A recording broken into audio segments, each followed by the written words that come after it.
What's up, Scyushi Squad? We are back again for some more Trove, and today we are on the test server. Now, I haven't even hopped onto the test server. I'm literally just hopping on right now, making a quick video for you guys, telling you that the test server is available, and then we're going to end up going on doing some streaming and stuff. But you might have already seen these guys right here, all these weird creatures and stuff.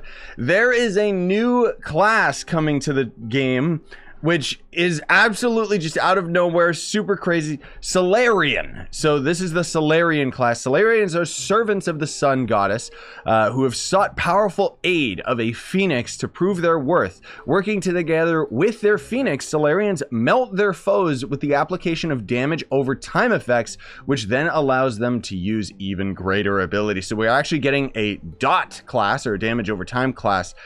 This guy looks kind of stupid, but whatever, I'll take it.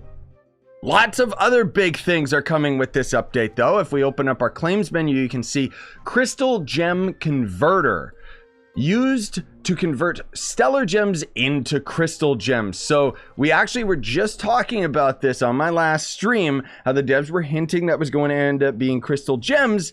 And it seems like they ended up doing it in a very smart way, because one of the things that we were very overly critical about was if they ended up adding crystal gems to the game, and it was well, if there was no way to convert our existing gems to crystal gems, that was just going to be terrible.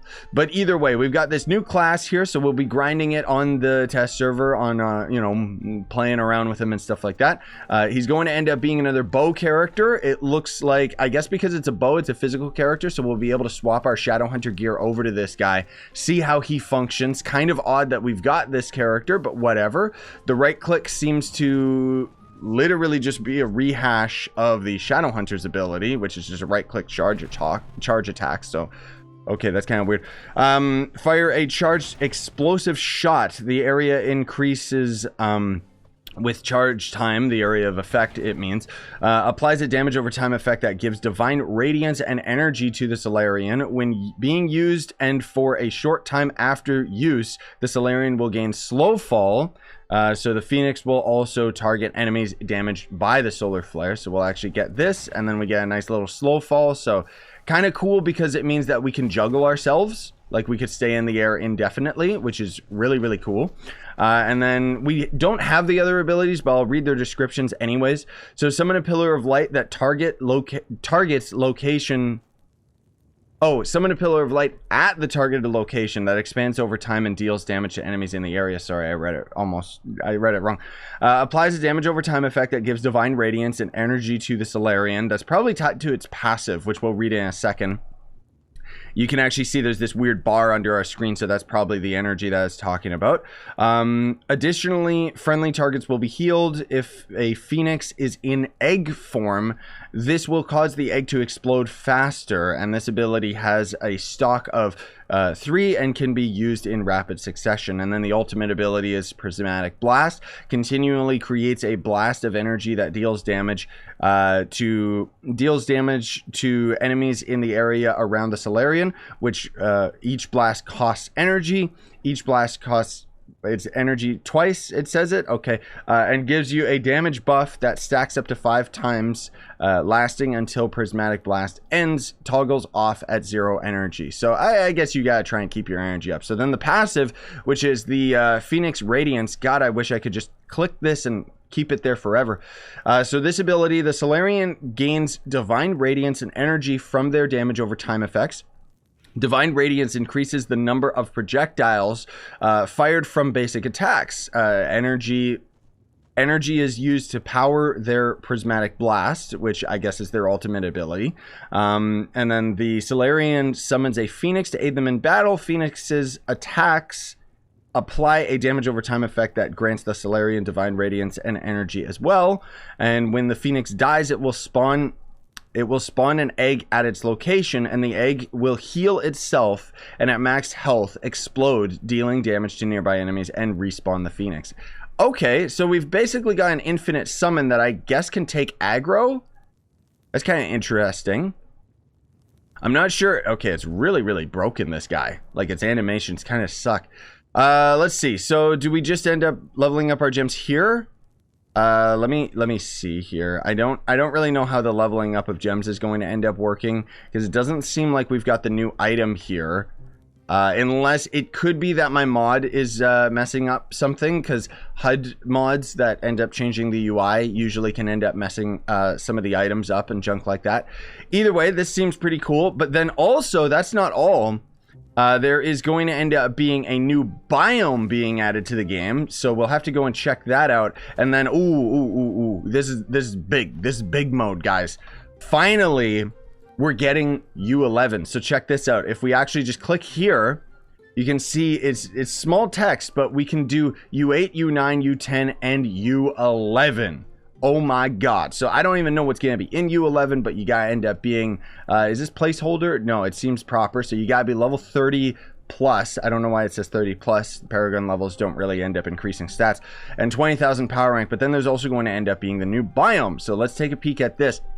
Little odd that it goes from U7 and then up, but that means, guys, we can finally do not only U10 but U11 in primal uber worlds. We do not have to be stuck in the stupid geode surface anymore. Now that said, geode surface can obviously end up going to you know, U11 as well, and of course it says for a chance of finding crystal gear, defeat boss and get cosmic gems.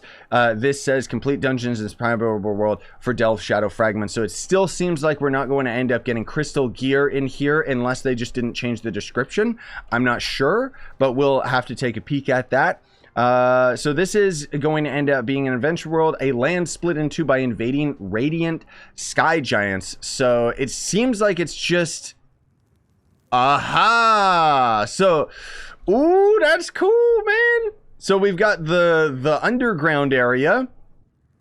And then up top, why am I falling so quickly? Is gravity just really bad here or something? So we've got heck bugs down here, reskinned heck bugs, refurbished heck bugs, very powerful enemies and stuff. I don't know why that didn't die almost instantaneously. That was a bit odd. Yeah, look at that. We actually have a debuff on our character that's pulling us down. Okay, so flying is going to end up being pretty problematic. But then we've got the floating islands as well. And it seems like we've got all sorts of new enemies and stuff. Dungeons up top as well as dungeons down below. Oh my god, it's so laggy here. Jesus. I mean, what did we expect? But okay. So let's see if I can ever end up getting into this dungeon to end up taking a peek. Is this a Dark Heart dungeon? Okay, I need my bombs just because apparently I can't get in here for the life of me.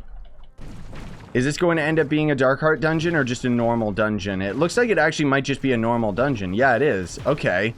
New enemies, weird snake things. I mean, these are just actually reskinned. But either way, what do you end up expecting, right?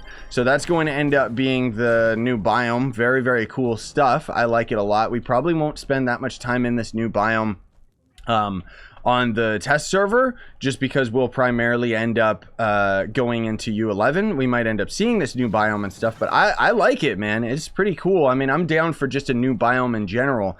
One thing, you know what? I'm very curious. So I want to see, because it seems like U6 is basically, there was a thing with the game where you would end up finding forbidden spires in every other type of world. And the reason that the devs originally ended up doing this is because they basically just added forbidden spires, and then they acknowledged the fact that barely any players play up to U6 before they end up quitting. And so they forced forbidden spires into all of the other biome worlds, just because they wanted it to be something that was accessible, which, I mean, I guess maybe it's not here. My point is, I hope they ended up removing it and making it proper, where you can only find it forbidden spires from U6 and up. Anyways, let's hop into U11 very quickly. Game crashed. Perfect. There we go. One of my mods is out of date and incompatible. Blah, blah, blah, blah, blah. Yeah, sweet. Okay. You know what? Where is that gem leveling item that it ended up giving me in my inventory? It doesn't seem like it actually went into my inventory. It just seemed to be in my claims menu, which means that it's probably one of these resources, right? Over in the gems tab. I'm not seeing it, man. I might have to turn my mods off.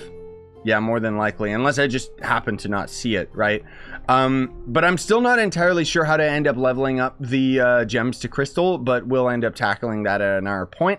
So this is the new biome. Let's see if we end up getting the, yeah, we get the super gravity pulling us down. These enemies are, that's broken. They're way too powerful. What is this? What is this, devs? This is not okay. Like, excuse me? I'm sitting at 36 KPR and I can't defeat this single enemy. Okay. U11 broken? It seems, right? Okay, what about this guy in the dungeon? Yeah, U11's completely busted. Okay. Maybe because they want me to get, probably because they want us to get crystal gems, but that's really disappointing and weird that these enemies are that powerful. Like, I was expecting to be able to at least handle this area, right? Like, it's just, okay, well, anyways.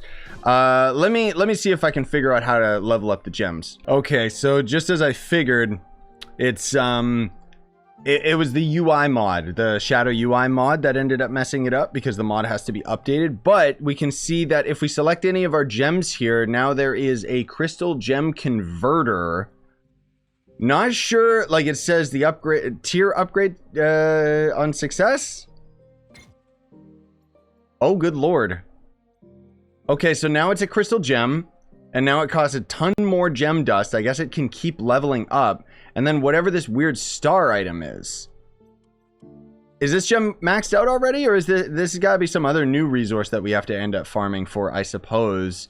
That didn't end up giving me any extra PR or anything, and it doesn't seem like we can level it up. So I don't know. I guess we'll have to kind of mess around with it when I'm actually like streaming the test server, but otherwise I'm going to try and rush this video out to you guys.